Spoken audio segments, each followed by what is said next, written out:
'Twas the night before Christmas, and all through the house not a creature was stirring, not even a mouse. The stockings were hung by the chimney with care, in hopes that St. Nicholas would soon be there. Moore dreamed up Dasher, Dancer, and the rest of the reindeer, along with Santa's entrance through the chimney. But at first he was embarrassed by the poem. He worried it was too frivolous for a man of the church. Clement Moore was a minister. Here a minister, who should be on the other side, is promoting a secular Christmas with reindeer and all the rest of it. But there was no mention in the poem of anything religious. And in fact, that's why he didn't reveal who he was. In the beginning, he didn't reveal the authorship.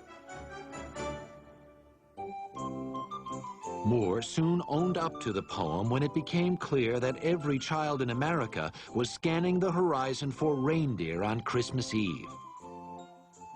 Less clear was what exactly this Santa Claus looked like. At first, Santa came in all shapes and sizes: a pagan sorcerer, a frightening gnome, even a drunkard on a turkey-driven sleigh. Then, in 1863, Thomas Nast, a cartoonist for Harper's Weekly, settled the matter once and for all with his version of the Christmas Saint. Nast's Santa was rounder and jollier than his austere Catholic cousin. He looked, in fact, like a man of his times, a man who would fit right in with the rotund, bewhiskered robber barons of the late 19th century. But Santa was a robber baron in reverse. Instead of taking from the less fortunate, he gave to the less fortunate. He gave to people regardless of whether they'd done something or not. In other words, he gave to children. Instead of gathering together wealth, he gets rid of wealth, and he does it yearly. A captain of industry with a heart of gold.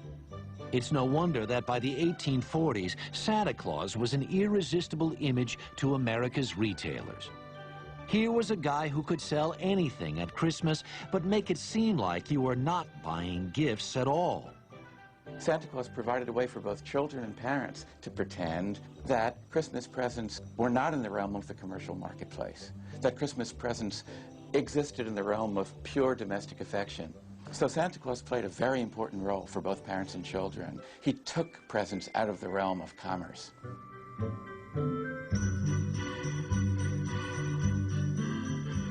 If the image of Santa could sell merchandise, retailers soon figured that a real-life Santa would boost sales even further. Santa has been showing up in department stores since the mid-1800s. It makes perfect sense for us to have our national saint in a department store. That's commercial sense for us, dollars and cents. Author and humorist Gene Shepard immortalized this rite of passage in A Christmas Story, an autobiographical account of one boy's Christmas. You know, I'd been thinking for weeks what I wanted for Christmas. I figured the best thing to do is to tell Santa Claus about that. And I looked up at that Santa Claus, and he had these big, watery blue eyes and a huge beard and all, and he's looking me right in the eye. And he was so impressive that my mind went blank. Ho, ho, ho, ho. And what's your name, little boy? It's like if all of a sudden you're sitting on the president's lap, and he says, "What would you like me to pass in legislation, Sonny?" I mean, your mind's going to go blank. You can't remember any of this stuff. And so at that point, Santa Claus looked at me and he says, "All right, how about a football, kid?" How about a nice football? Hey, football? I wanted a BB gun. So he pushed me off his lap, and this elf grabbed me and threw me down a slide that went down into the snow. And I laid there for a minute, and I knew that I was not a fit person to talk to the great. Santa Claus was obviously a star. A celebrity of this magnitude obviously needed a sidekick. In 1939, Robert May, a copywriter at the Montgomery Ward department store, dashed off a promotional children's book to lure Christmas shoppers into the store. May's story told of an ostracized reindeer with a big red nose. Poor Rudolph. Where most reindeers' noses are brownish and tiny, Rudolph's was red, very large, and quite shiny. This physical, shall I say, disability turns out to be an asset because it's a foggy Christmas Eve. This fog will be hard to get through. And this light on the nose enables poor old stumbling Santa Claus to get through. And how the reindeer loved him as they shouted out with glee. Rudolph the red-nosed reindeer, you'll go down in history. So you have this handicapped sort of child figure helping the benighted parental figure make Christmas possible. Rudolph brought Christmas full circle. It was now the children who really made Christmas possible. Only they understood the meaning of this enchanted day. From Washington Irving to Montgomery Ward, a battle for Christmas had been fought and won by kids.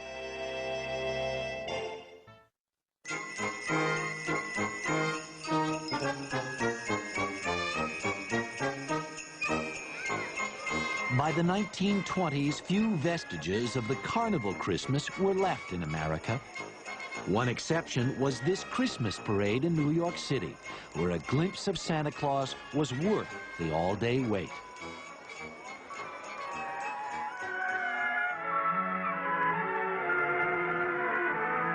But by the 1950s, Christmas was strictly a family affair, with eggnog by the fire, Bing on the hi-fi, and a load of presents under the tree. Chestnuts roasting on an open fire, Jack Frost nipping at your nose, tiny tots with their eyes all aglow will find it hard to sleep tonight.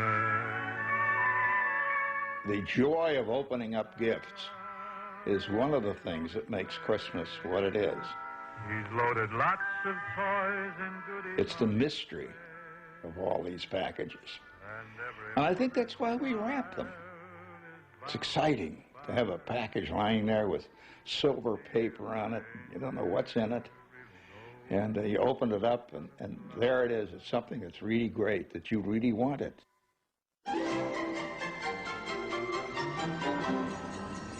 But to give presents, you have to shop for them. And shopping has long been at the heart of the Christmas season. Critics say this yearly buying frenzy obscures the real reason for Christmas, to celebrate the birth of the Christ child.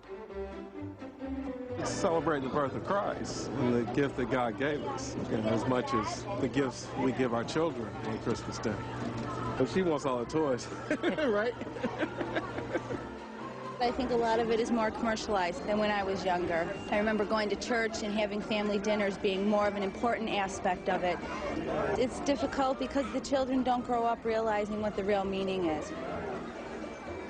People say that Christ has been lost in Christmas.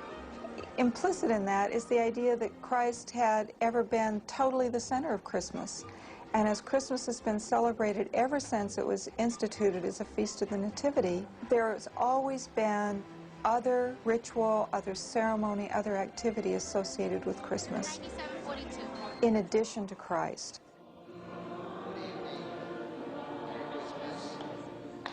At the All Souls Church in New York City, Christmas Eve services give the secular side of the holiday some stiff competition. At All Souls, we sing carols. We bring in choir and orchestra who do great music from the Christmas tradition.